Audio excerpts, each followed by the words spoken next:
लेकिन एकता को तोड़ने वाले लोग बीजेपी वाले हैं। जो तूफानों में चलने की जिनको आदत होती है वही दुनिया को बदल सकते हैं, दूसरा कोई बदल नहीं सकता। डरो मत, हम सब एक होकर लड़ेंगे, इस बीजेपी के सरकार को उखाड़ फेंक देंगे। क्या दलित ये चाहते हैं? अगर आप गुलामी चाहते हो तो बीजेपी को वोट दो। अगर आप स्वतंत्रता से रहना चाहते हो, अंबेडकर के संविधान को बचाना चाहते हो, नेहरू जी के डेमोक्रेसी को बचाना चाहते हो, तुम कांग्रेस का साथ। ऐसा भी वक्त के लोग घबरा गए हैं और बीजेपी के लोग घबराए हैं और हमारे पीसीसी प्रेसिडेंट के ऊपर वो अटैक किए, लेकिन वो डरने वाला आदमी नहीं है। वो राहुल जी का सिपाही है, कांग्रेस का सिपाही है और कांग्रेस किसी से डरने वाली नहीं है। ऐसे बहुत से लोग हम देखे हैं। ये तो ऐसा हुआ, मेरी बिल्ली मुझसे म्याऊं।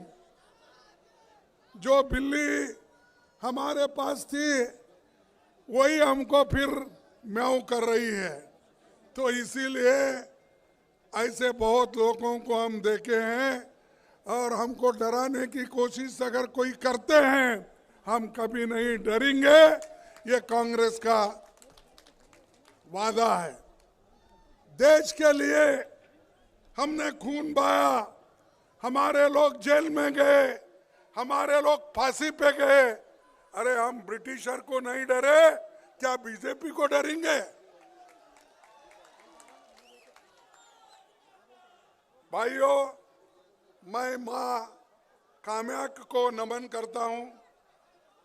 आसाम के महापुरुष शंकर देव जी, माधव देव जी, अजान पीर जी दरगाह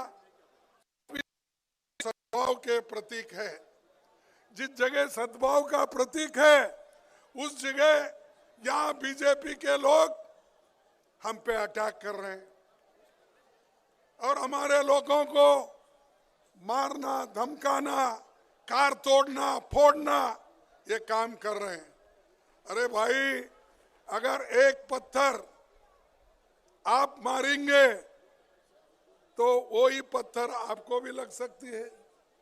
इसीलिए मैं चाहता हूं शांति के साथ सभी रहना है और हमारे जो राहुल गांधी जी की जो यात्रा है उसको सफल करने के लिए सभी को मदद करना चाहिए, सहकार करना चाहिए और डराने की कोशिश कोई नहीं करना चाहिए। 15 राज्यों से होकर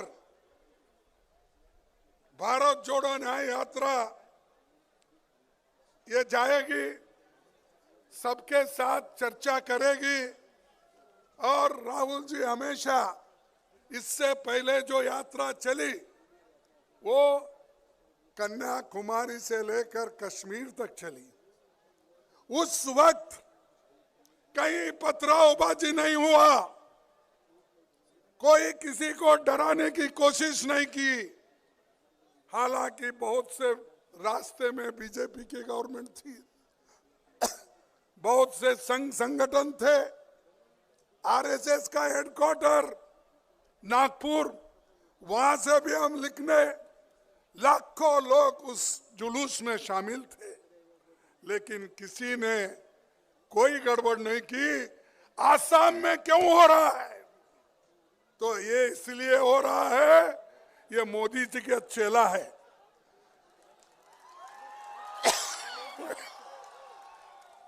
ये शाह कैसा बोलते हैं वैसा सुनता है।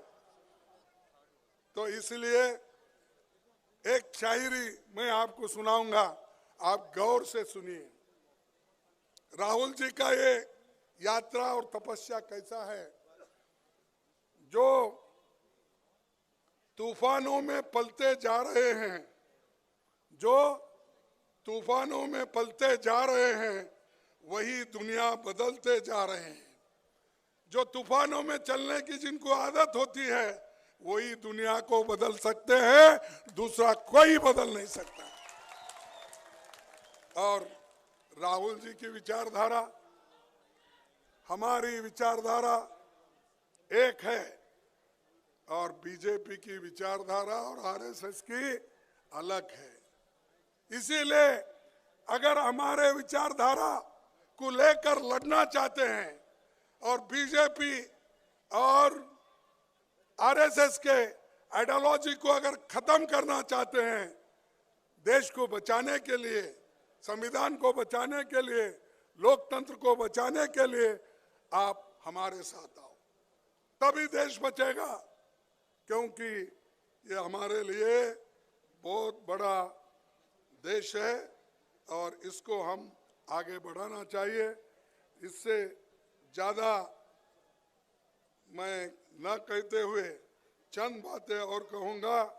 एक, जो देश में हजारों करोड़ों जो रुपए लूट के विदेश जा रहे हैं, बाहर जा रहे हैं, वो लोग फिर भी उनको पकड़ा नहीं जाता और यहाँ छोटे मोटे लोगों को पकड़ते हैं और डराते हैं। इसीलिए मैं आपसे यही कहूँगा, किसी एक घटना से डरने की जरूरत नहीं। हम आपके साथ हैं, राहुल जी आपके साथ हैं, सोनिया जी आपके साथ हैं और सभी इस मंच पे बैठे हुए लोग आपके साथ हैं। इसीलिए राहुल जी ने एक स्लोगन दिया था। क्या दिया था? अरे क्या भाई, वो भी डरो मत। ये डरो मत की जो उन्होंने घोषणा की थी, वही मैं आज रिपीट कर रहा हूं। आसाम के मेरे भाई और बहनों, बंधुओं, डरो मत। हम सब एक होकर लड़ेंगे, इस बीजेपी के सरकार को उखाड़ कर फेंक देंगे। तो इतना कहते हुए मैं आखिरी एक बात आपसे कहूंगा। दलितों के